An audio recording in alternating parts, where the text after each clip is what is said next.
it doesn't mean that you get to chill in the corner and just sit there and wait for shit to happen. As the artist, whoever is the artist, has to be the hungriest person in the room. Hey y'all, I have arrived in Nashville for the 2024 Music Biz Conference. I got here yesterday and I drove into the conference today, and I wanted to share some of the things that I learned in the audience, listening to the panels and talking to people at the networking events and in between sessions. I will say this is obviously one of the most difficult industries to be able to break into. So the way I think about this is, if I can learn something and share it with you, and it's a nugget that you can take, then I think that's a good thing to be doing. So some of the things that I learned: having patience as you plan out your release. We want to write these songs, record these songs, put them out right away. I am guilty of that. I'm like, okay, now it's on to the next thing. It's on to the next thing. It's on to the next thing. But really, based on what a lot of the people said today, it's really about sometimes having a 5 to 6 week plan at least. And the reason for that really is, if you just put it out right away, you're going to be skipped over by algorithms. You're going to be skipped over by editorial placement opportunities. So it really is, I think, a disservice to your work to not have it ready and then put it out as soon as it is ready, right? You got to have some lead time, especially I think as you're establishing that. So as I think about my next release, I already have started drafting it and coming up with titles and lyrics. I'm gonna do more strategic on the next one. So there will be more of a lead time, more time for me to plan for marketing, for getting the word out, and doing the songs a better service, I think. So that was the first thing that I really took away from one of the panels today. Also, a lot of people do this, right? I think it's something like 200,000 songs every day. I can't remember the exact statistics, but it's more than people can even listen to. And they were saying something like 25% of songs that get out there into the universe don't have any, not even one stream.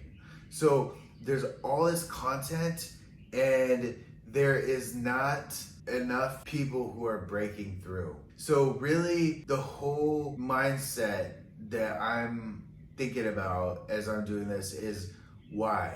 Why am I doing this? How does my personal story relate to it? And what is it that I can have in common with my audience in terms of how I relate the music back to the audience? There's things like overcoming diversity. This is what we do. It's like, this is what we've been through. So it's kind of a new way of thinking about it for me, because there is personal things that go into my music, but it's also sometimes from a perspective of, okay, this is looking forward. This is the type of mood, this is the type of energy that I want to put out. Because I was sitting in one of the sessions today and I was talking to this guy. He turned out to be a lawyer, and he's asking me about my music and what it's about. So I tried to describe the fact that I feel like a lot of the music these days is based on sadness or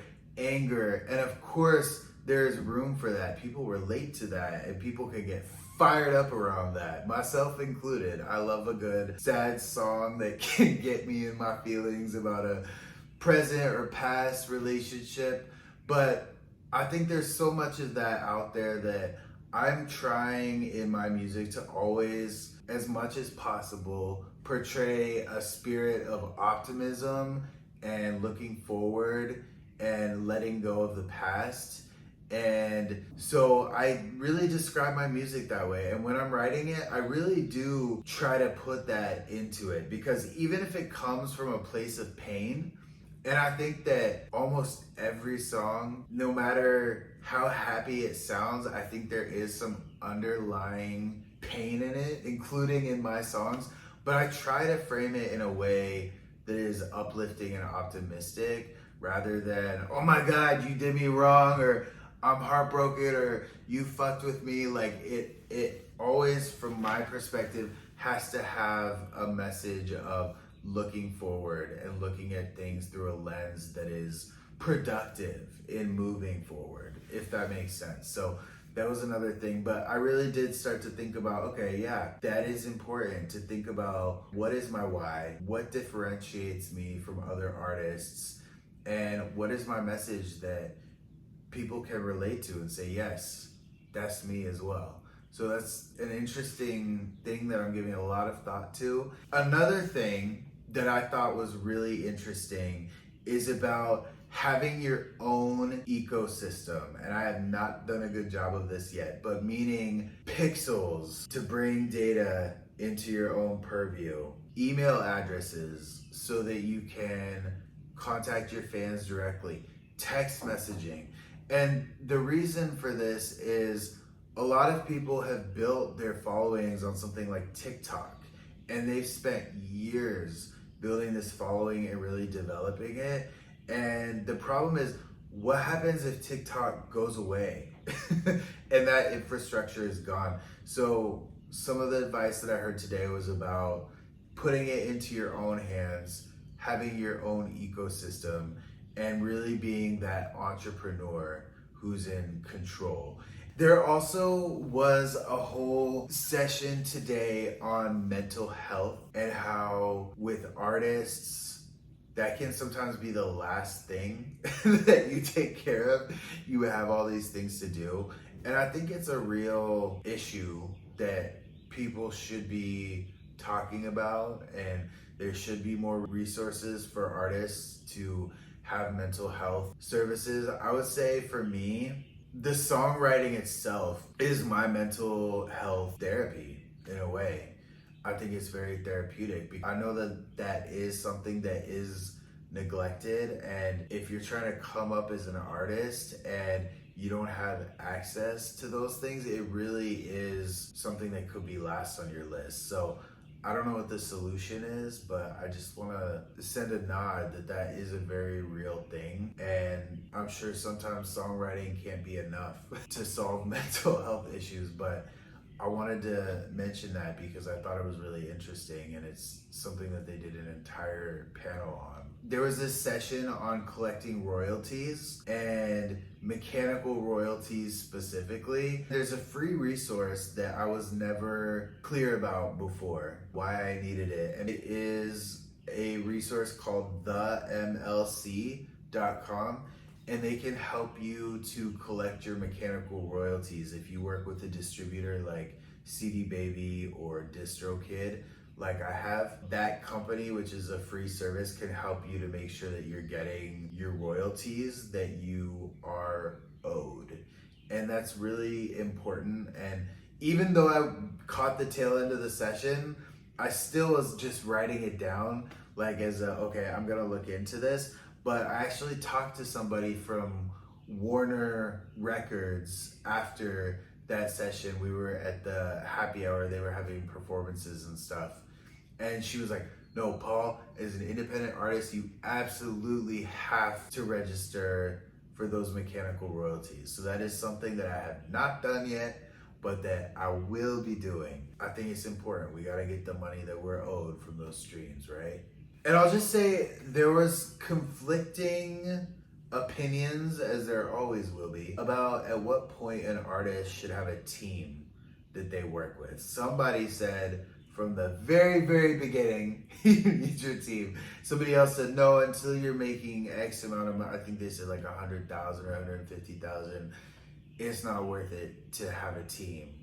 And so conflicting views, but the one thing that they said that really makes a lot of sense is that even when you have a team, it doesn't mean that you get to chill in the corner and just sit there and wait for shit to happen. As the artist, you, whoever is the artist, has to be the hungriest person in the room. You are the product, you are the writer, and nobody is gonna take care of it and make sure that things are on track like you are. I learned a lot today.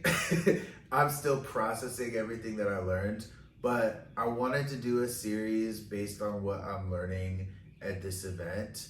And there's so many great people there who are really trying to make a difference in the industry and give artists a voice. I will close by saying the last session that I was in really spoke to me in terms of the context that the panelists left it at. And they're talking about AI and tools, and as we go into the next years of this, how people will be able to use it and get paid if they contribute to a future release of a song. There's a lot of nuances and technicalities about it, but the last speaker, who is with Amazon Music, she said that what she really hopes to see in the future of the music is that the barrier to entry is lowered for new artists, for younger artists coming into this, because I was so blessed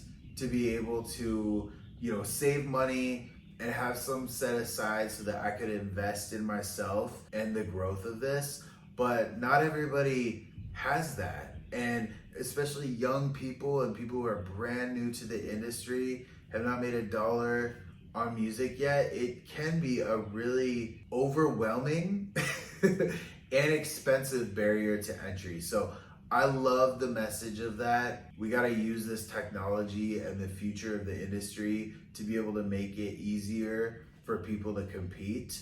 And so that resonated with me, and I think it's a very positive message. And so I'm going to be doing 3 more videos in this series about some of the takeaways, and I feel very blessed to be a part of it and be able to connect and learn and exchange ideas with the people that I meet there. And so I want to thank you for tuning into this video, and I look forward to connecting with you again real soon. Thank you.